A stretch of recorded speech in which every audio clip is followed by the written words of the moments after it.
In November 2010, the world was introduced to a haunting story of love, betrayal, and unanswered questions. Ani Dewani, a bright young woman from Sweden, had just married the love of her life, Shrien Dewani, a wealthy businessman from Britain.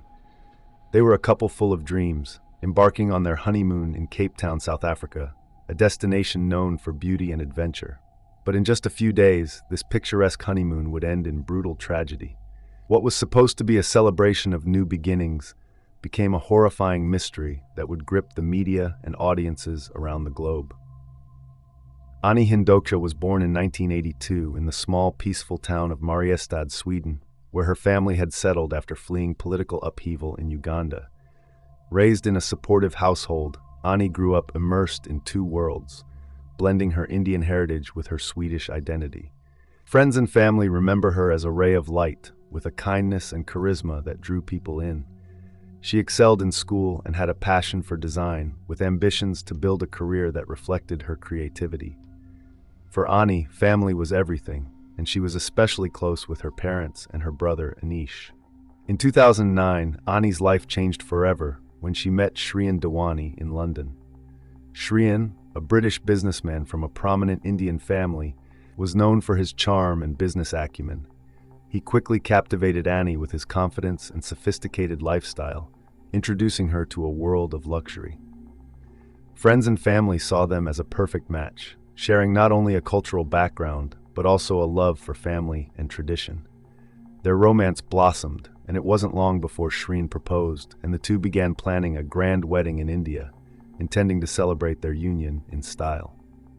In October 2010, Ani and Shrien's love was celebrated with a luxurious wedding in Mumbai, India. The event was a stunning display of tradition and joy, with hundreds of guests, rich decor, and music filling the air. Ani, resplendent in her bridal attire, looked every bit the radiant bride, surrounded by her family and friends. The couple exchanged vows in front of their families, promising to build a life filled with love, loyalty, and happiness. For both families, it was a dream come true, a union that symbolized cultural pride, respect, and a shared future. After the wedding, Ani and Shrien set off for a honeymoon in South Africa, a destination known for its breathtaking landscapes and adventure. Their itinerary included Cape Town and the renowned Kruger National Park. As they explored Kruger, they were surrounded by the beauty of the African wilderness, enjoying the luxury of their lodge and the thrill of safari drives. Pictures from this time show the couple smiling, visibly excited by their new life together. It seemed that they had the world at their feet. On November 12, 2010, Ani and Shrien returned to Cape Town, where Shrien arranged for a local driver, Zola Tongo, to guide them around the city. Zola, who was familiar with the area and often drove tourists, was seen as trustworthy by the hotel staff. He drove the couple to various scenic spots, and they felt comfortable with his knowledge and professionalism. Little did anyone know that this simple arrangement would set off a series of events leading to tragedy. On the evening of November 13th, Ani and Shrien enjoyed dinner at the Surfside Restaurant, a quiet spot in Strand, a coastal town outside Cape Town. The evening was peaceful, with the ocean waves providing a serene backdrop. It was a relaxed dinner, filled with the simplicity of newlywed moments. But as they left the restaurant, the night would soon take a dark turn, with an encounter that would change their lives forever. After leaving the restaurant, Ani and Shrien began their journey back to the hotel, unaware of the horror awaiting them. As they drove, two armed men suddenly stopped their taxi and forced their way in, turning a pleasant evening into a terrifying ordeal. The men ordered Zola, the driver, to stop the vehicle and forced him out, leaving Ani and Shrien trapped with the hijackers. The couple was terrified. At some point, the hijackers forced Shrien out of the car, abandoning him on a deserted road, while Ani remained alone with the men as they sped off into the night. This marked the last time Shrien would see her alive. Hours later, police discovered the abandoned vehicle with Ani's lifeless body inside. She had been shot in the neck, a single bullet that ended her life. Her body showed signs of struggle, and the crime scene told a story of betrayal and violence. The gruesome discovery sent shockwaves through her family and community, sparking a massive investigation. South African authorities immediately launched an investigation, Detectives examined the car, looked into potential suspects, and began piecing together Ani's final hours, piecing together the timeline and questioning anyone connected to the couple's trip. The shocking nature of the crime quickly garnered international attention, placing pressure on the police to solve the case. As the investigation into Ani Dewani's murder began, the authorities were met with an overwhelming amount of international interest. Ani's tragic death had quickly become front-page news, raising questions about the motives behind the crime. Police started piecing together a timeline of events based on CCTV footage, cell phone records, and witness statements, leading them toward a chilling possibility. The hijacking had been planned. Early on, they focused on Zola Tongo, the taxi driver, as his behavior during the hijacking raised questions. Why had he been allowed to leave unharmed? As detectives dug deeper, they uncovered a shocking revelation that turned the case upside down. After intense interrogation, Zola Tongo confessed, revealing a sinister plot that left even the investigators shocked and lost for words. According to Tongo, everything was all orchestrated by Shrien Dewani himself. The plan was to stage a robbery gone wrong, leaving no trail to the murder of his new bride, turning the honeymoon tragedy into an international scandal.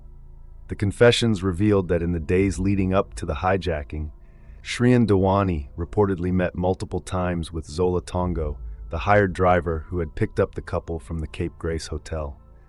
Investigators later uncovered that Dewani had approached Tongo with a request for assistance in organizing a staged hijacking that would result in Ani's death. Tongo confessed that Dewani offered him a sum of 15,000 South African rand, about $1,500, to arrange for the hit. Tongo, in turn, recruited two accomplices, Mziwama Dodakwabe and Solil Minjeni, both of whom had prior criminal records and experience with organized crime. As the plan took shape, Shrien Dewani made arrangements to transfer the agreed payment. According to Zola Tongo, Dewani provided the funds up front in cash, concealing the money in a hidden location for Tongo to collect.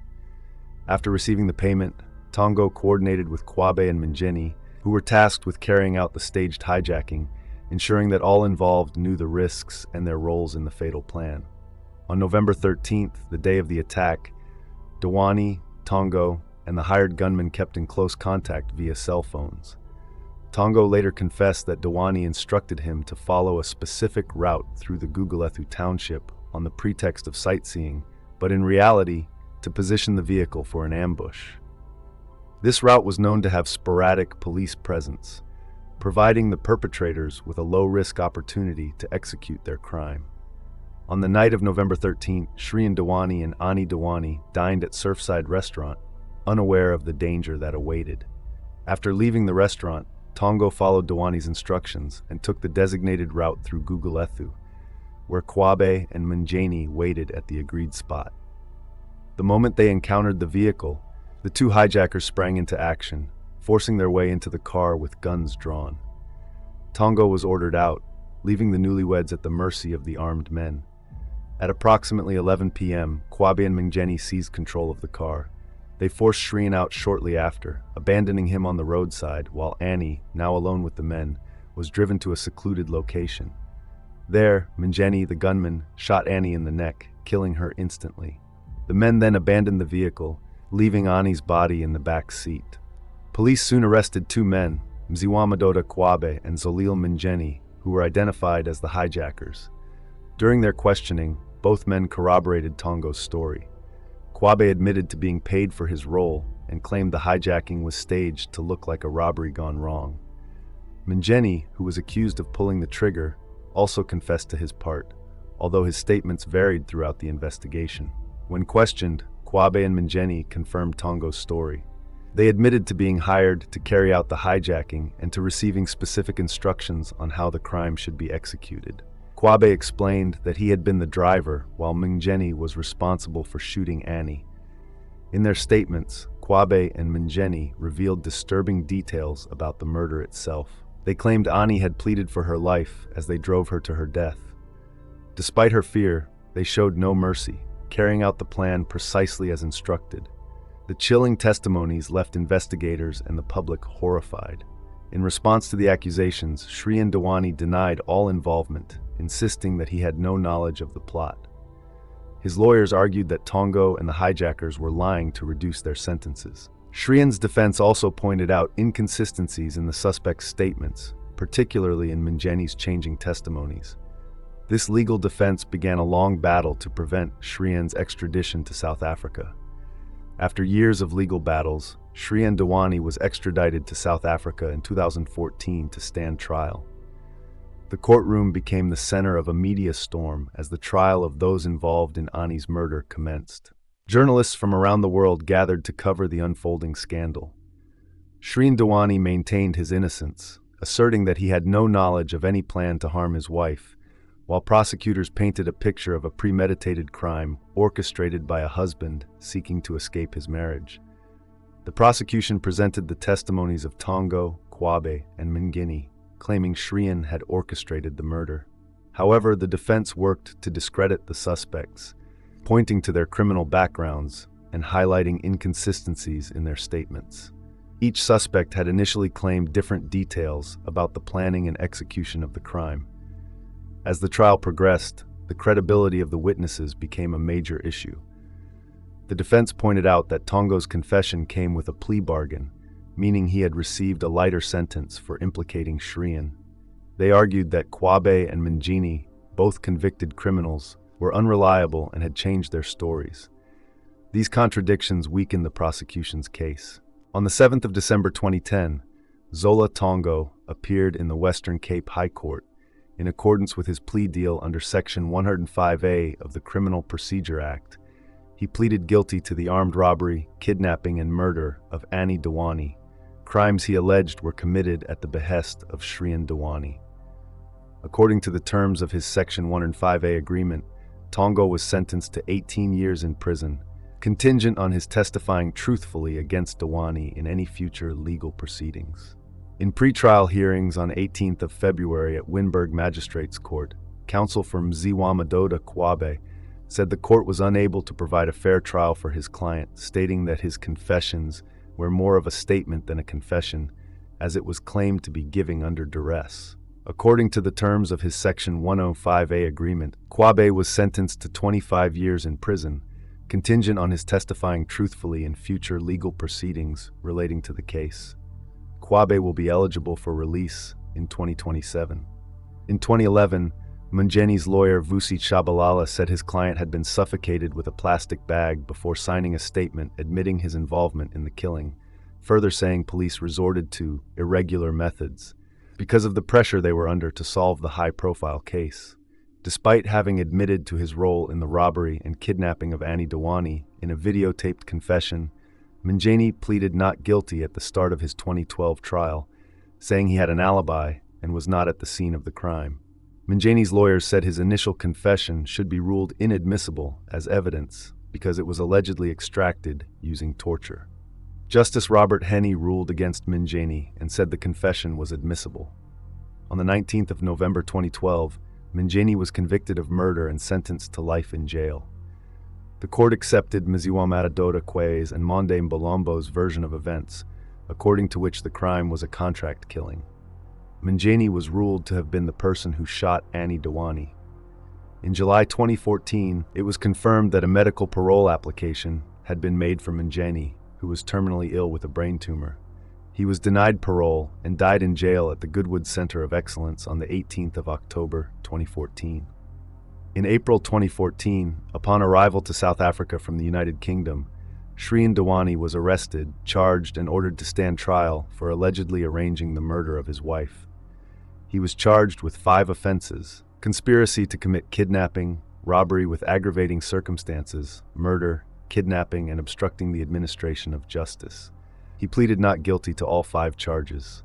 Dewani's trial began on the 6th of October 2014. Under cross-examination, the key witnesses who alleged Dewani's involvement, Zola Tongo, Mziwamadoda Kwabe, and Monde Mbolombo, contradicted their previous statements and each other on most of the key elements of the murder-for-hire story. In the end, justice was only partially served.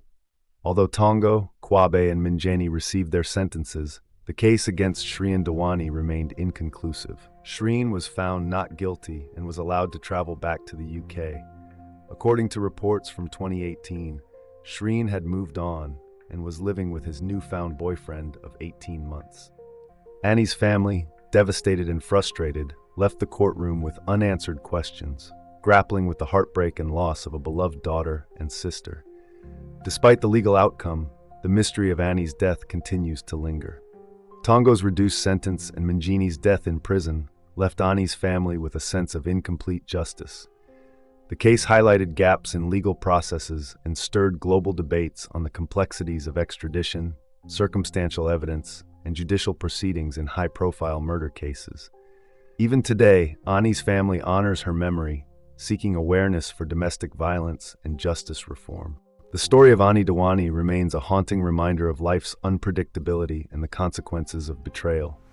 While her family continues to seek peace and honor her memory, Ani's legacy endures as a cautionary tale of love, loss, and the quest for justice. Satisfied with the decision today made by the British justice system, but it's still a long way to the answers that we are looking for, and we don't want to forget Annie in this. For us, it's all about Annie. It's all about finding out what happened to her, and we will fight this battle to the end, and this battle has just begun for us. If you found this story interesting and you sympathize with Ani Dewani's family, please hit the like button and leave a comment below. Also, don't forget to subscribe for more daily chilling true crime stories on love, betrayal, and revenge. See you on the next one.